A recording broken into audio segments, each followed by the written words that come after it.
This is a project I made in collaboration with BCCI Builders, an architectural company in San Francisco. The entire project took over 170 hours of work. This is an image of the mold taken during the making process. The graphite powder used helps the glass to release better from the mold.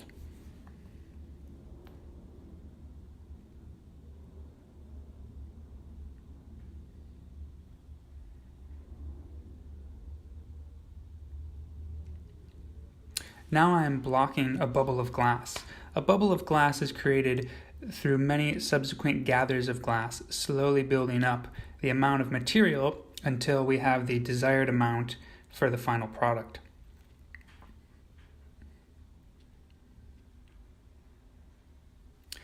The wooden block I am holding is made of cherry wood, and it is used to shape and cool the bubble.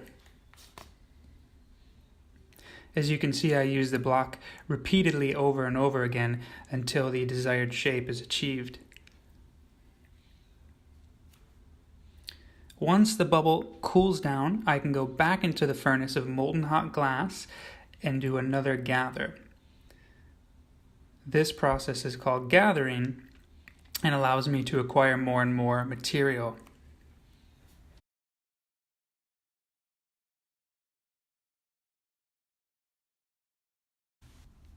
The furnace that holds the molten glass is at about 2100 degrees Fahrenheit or 1100 Celsius. Most furnaces in the world today are gas powered, though few are electric. The furnace you see me gathering out of here is actually an electric furnace. And we have another tool in the glass studio called a glory hole, which is essentially a reheat chamber. That's where we reheat the glass to keep it warm to continuously work it. This chamber is also at about 2100 Fahrenheit.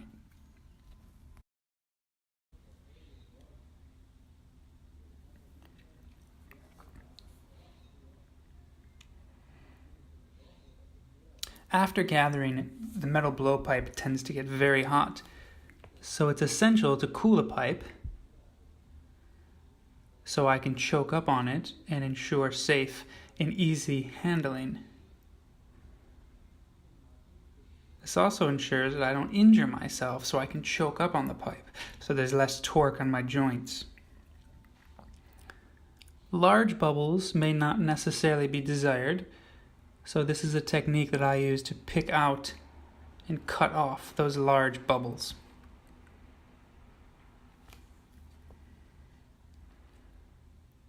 If you get a good look here, you can see all the bits of gold leaf starting to break apart. It's really a beautiful effect.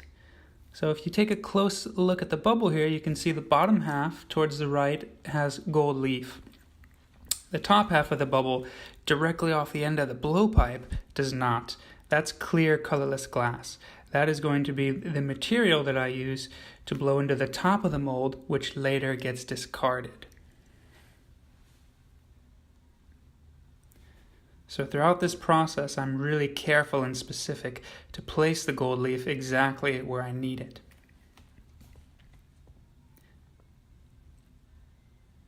Shaping the glass.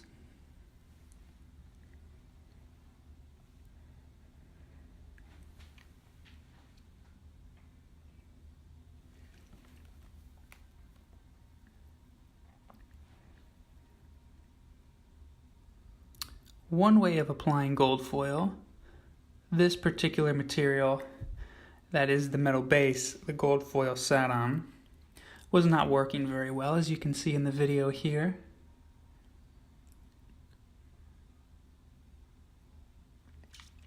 But this process works much better. So in total, 200 of these little squares were used in each and every hard hat made. So there is an incredible amount of gold leaf in each of these hats.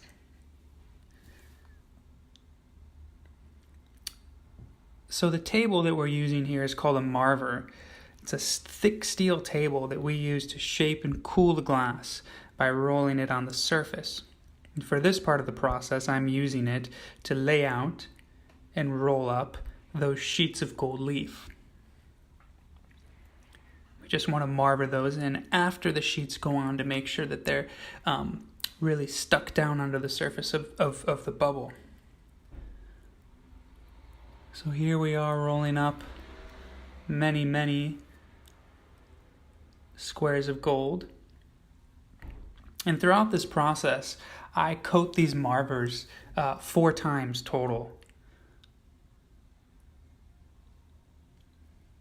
So after all that gold leaf is applied and I shape the bubble, I hand it over to my assistant, who more or less babysits the glass bubble, keeping it warm, and I go back to the marver and lay out another X number of sheets of gold leaf all over both of those marvers.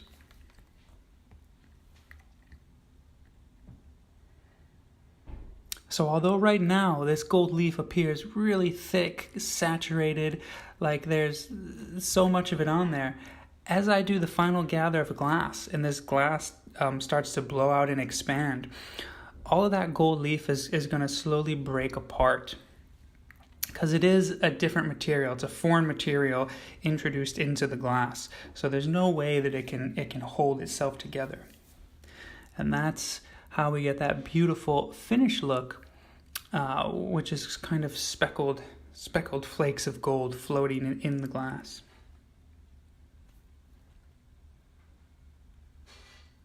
This is a really nice close-up shot. You can see the gold leaf just starting to break apart. You have these little crack lines. And there's another good shot. So now we are ready to do our final gather of glass.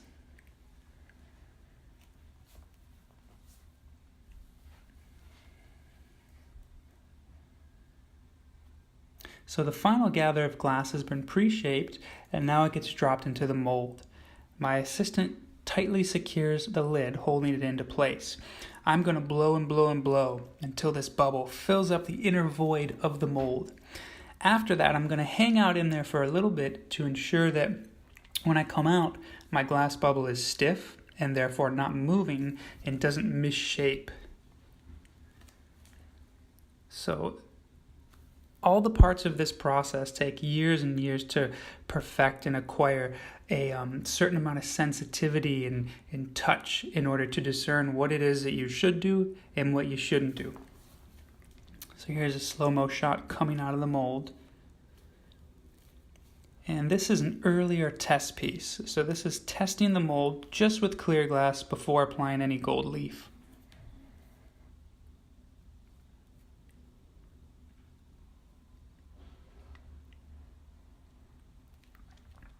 So in order to create these hard hats, I have to cut off and remove that excess glass, which is the glass that came in contact to the lid of the mold. So all that material needs to be taken off. And this is the most straightforward way to do it. It's incredibly delicate, incredibly risky, very difficult precision cutting. And you can see my only option is to do this by hand. So this requires just years of steady hand work and experience.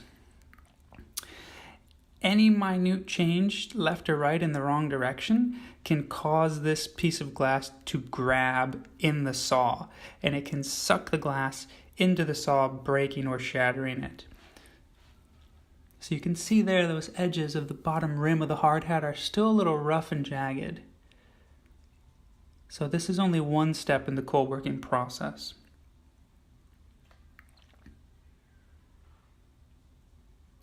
So now that we've removed that big overblow, I can go to what's called a lathe. And here on the lathe, I'm using a rougher wheel to take away and grind down those rough edges just to start to make them smooth.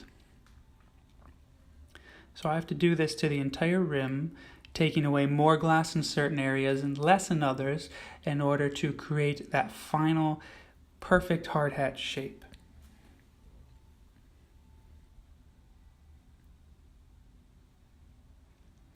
Now this is the actual last wheel that we use. In total, I use about 5 different wheels going over the entire edge with each of those wheels.